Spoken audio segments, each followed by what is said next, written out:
श्री हरिवंश। श्री हरिवंश महाराज जी, भगवत गीता जी में भगवान श्री कृष्ण जी ने कहा है कि पूरा संसार मेरा निराकार स्वरूप में स्थित व्याप्त है। संपूर्ण जीव मुझ में स्थित है, परंतु मैं उनमें स्थित नहीं हूँ। वो मुझ में स्थित नहीं है। परंतु गुरुदेव भगवान, हम बर्फ में पानी स्थित नहीं है, मानोगे?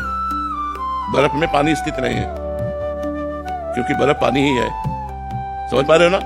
हाँ, मैं उनमें प्रवेश नहीं करता हूं क्योंकि मैं ही बना हूं। प्रवेश तो उसमें करे ना, खाली जगह हो, मैं ही वहां पहले से विराजमान हूं, तो मैं किसमें प्रवेश करूं? भगवान की वाणी को समझना है, और वो भजन के द्वारा समझ में आती है, व्याख्या के द्वारा समझ में नहीं आती। भगवान कह रहे मैं सब में विराजमान हूं, लेकिन मैं किसी में प्रवेश नहीं करता हूं। क्यों? भगवान विराजमान है, पहले कह रहे पंचभूतों के रूप में विराजमान है भगवान, अपने अविनाशी अंश जीव के रूप में विराजमान है भगवान, आत्मा के रूप में विराजमान है भगवान, इंद्रियों के रूप में विराजमान है भगवान, मन के रूप में विराजमान है भगवान ही भगवान है, भगवान के सिवा कुछ नहीं है। ये बात समझने के लिए हमें साधना करनी पड़ेगी, हमें खूब भजन करना पड़ेगा।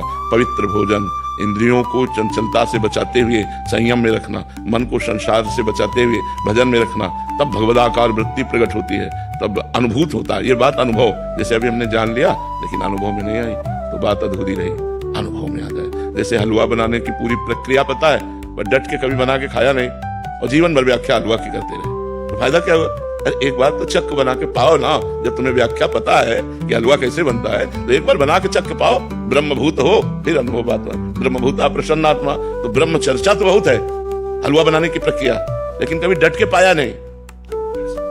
ब्रह्मभूत उसका अनुभव, जो हम बोल रहे हैं उसका अनुभव, जो हम दूसरों को शिक्षा दे रहे हैं हमारे आचरण में, तो तब हम जाकर के भगवत भाव से युक्त होते हैं।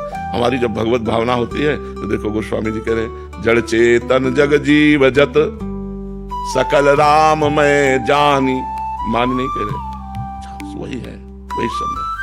बन्नो सबके पद कमल सदा जो जुग पान, ईशावास्यमिदं सर्वम यत्किंच जगत्याम जगत। जित कण कण ईश्वर विराजमान है। अब हमें तो ईश्वर नहीं दिखाई दे रहा, जड़ चैतन्य दिखाई दे रहा, स्त्री पुरुष दिखाई दे रहा, पापी पुण्यात्मा दिखाई दे रहा, अच्छा बुरा दिखाई दे रहा। ये त्रिगुणात्मिक का दृष्टि है, जो त्रिगुणमयी माया की दृष्टि, उससे हम देख पा रहे हैं। जब हमारे अंदर ज्ञान चक्षु प्रकट हो तो हम देख पाए वासुदेवाश्रमिति सर्वम खल्मिदं ब्रह्मणे नानास्ति किंचन। अभी हमारी पार्थिव दृष्टि है, तो हमको अपनी दृष्टि बदलने के लिए भजन के बिना दृष्टि नहीं बदलती। खूब भजन करो, तब भगवान से योग प्राप्त हो जाएगा। जिनसे योग है उस प्राप्ति की अनुभूति हो जाएगी। तेषाम सतत युक्तानाम भजताम प्रीति पूर्वकम ददामि बुद्धि योगम तम येन मामुपयान्ति।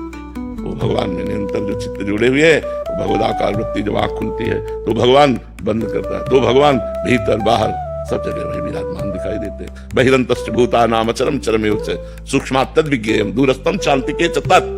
वो दूर भी है, वो नजदीक भी है, बाहर भी है, भीतर भी है, चारों तरफ आनंद ही आनंद उसके अंदर प्रकट होता है, जिसको ये अनुभव होता है। अभी बातें तो हमें आती हैं लेकिन अनुभव नहीं है, तो अनुभव के बिना फिर कोई बात नहीं हो जाए ना। तो हम खूब नाम जप करें, अच्छे आचरण करें, तो भगवान कृपा करेंगे, अनुभव करें।